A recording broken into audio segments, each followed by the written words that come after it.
ఏప్రిల్లో నేడు జేఎంఎం సారథ్య ప్రభుత్వ బల పరీక్ష జరగనుంది. ఈ నేపథ్యంలో జేఎంఎం భాగస్వామ్య పక్షాల ఎమ్మెల్యేలు హైదరాబాద్ శివారు రిసార్ట్ నుంచి రాంచీకి బయలుదేరారు. రాష్ట్రంలో ఇటీవల పరిణామాల తర్వాత సీఎంగా చంపై సోరెన్ ముఖ్యమంత్రి అయ్యారు. సభలో విశ్వాస తీర్మానం నేపథ్యంలో అధికార కూటమి ఎమ్మెల్యేలను హైదరాబాద్ రిసార్ట్కు తరలించారు.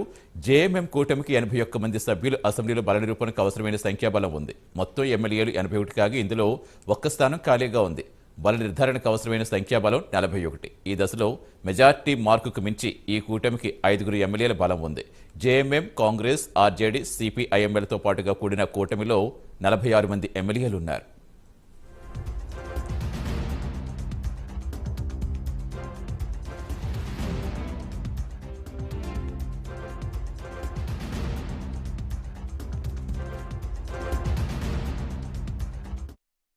బీజేపీ మిత్రపక్ష కూటమికి 29 మంది ఎమ్మెల్యేల బలం ఉంది. ఏదో అనూహ్య పరిణామం లేదా నాటకీయ ఘటన జరిగితే తప్పితే బల పరీక్షలో ప్రస్తుత కూటమి సర్కారు సునాయాసంగా నెగ్గుతుందని భావిస్తున్నారు. అయితే చాలా కాలంగా ఒకరిద్దరు ఎమ్మెల్యేలు పార్టీ నాయకత్వంతో అసంతృప్తితో ఉన్నట్టుగా సమాచారం. కానీ బల పరీక్షలు నెగ్గేందుకు పూర్తి స్థాయి సంఖ్యాబలం జేఎంఎంకు ఉందని స్పష్టమైంది.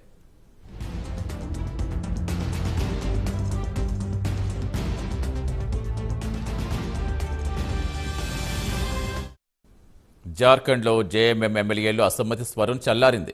తాను చంపై ప్రభుత్వానికి షరతులతో కూడిన మద్దతిస్తారని, బల పరీక్షలో సానుకూల ఓటేస్తారని జేఎంఎం ఎమ్మెల్యే లోబిన్ ప్రకటించారు.